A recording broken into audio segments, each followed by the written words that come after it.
Hello, everybody, and welcome to this week's special edition of Parashat Pointers.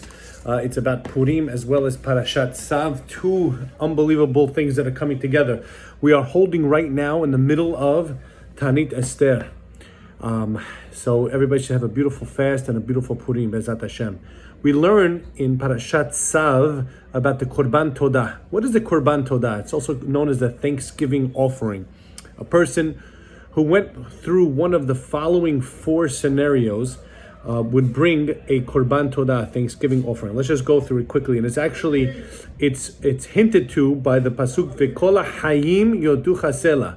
Hayim, life, is Het Yud Yud Mem. The Het stands for Habush, someone that was in jail, and now he's freed. He's going to bring a Korban Todah. The Yud is for the Yam, he crosses an ocean. Yisurim, someone who was recovered from a very bad sickness.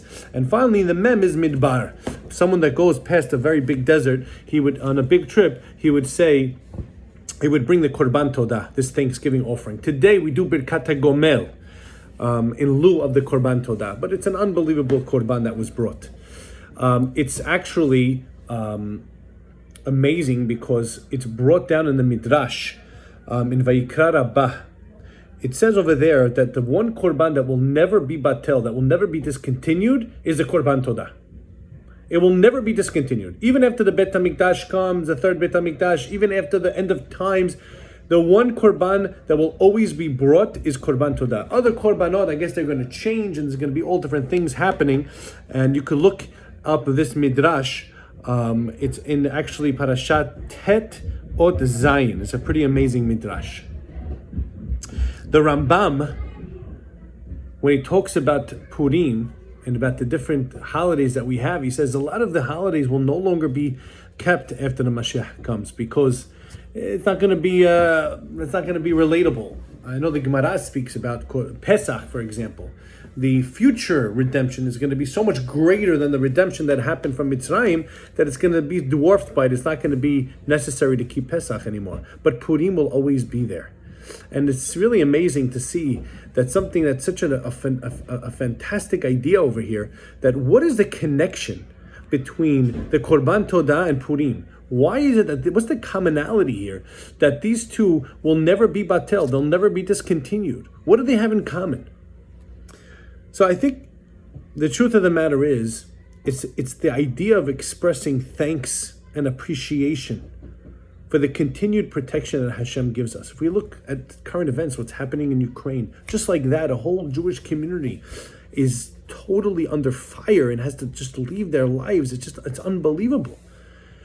Every second that we are here and we're protected and we're comfortable, we have to thank Hashem for that. We have to have gratitude. When we have this recognition of Hakarat Tov, that's forever. That never ends. That comes from us. The Tzav, he writes that this expansive obligation that there exists with the Korban Todah, he's talking about 40 loaves of bread and matzah, a tremendous amount of things. It has to be eaten in a one-day time period. What kind of thing is that? Imagine 40 loaves of bread in one day you got to knock out. You know why it's that way? Because you have to have a seudah with a lot of people. And Hashem wants us to share this idea of appreciation with others. So therefore, he gives us a lot of food to eat in a very short period of time. So that the idea of thanksgiving, of Hakarat Tov, of Hoda'at Hashem is first and foremost in our minds, but it is shared with others. It's the same thing when it comes to Purim. We have a large festive meal. Many people come over. You must understand that this meal is a Thanksgiving meal. Thank you, Hashem, for saving us from death and destruction. So we bring a lot of people. Our meal must be a meal that's not talking about shtuyot, holelut, the wrong ideas, just any talk. It's a meal that should be solely dedicated to talking about how thankful we are to Hashem for saving us and continuously saving us. And that's why it will never be batel. I heard an unbelievable story about Rabbi Shimon Schwab. At the end of his life, the great Rabbi Shimon Schwab, who made it through the Holocaust, I believe, and through a lot of very difficult things, he was at the end of his life and his legs weren't working anymore. He had to be in a wheelchair. And he was such a happy person. His grandchild asked him, "Why are you so happy? You can't even walk anymore." He goes, "Let me ask you a question." And let me quote, "Imagine if someone gave you a gift of $1 million and sometime later asked you to return $1,000. Would you be bothered by that?" So the grandson said, "Absolutely not. Give me $1 million." Because Hashem gave me a beautiful life.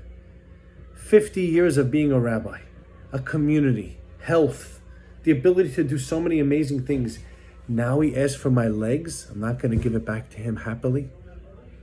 This powerful message, it's just an idea of what it means to be appreciative to Hashem of what we have. That's what the Mila Purim is about. Let us sing. Let us praise Hashem.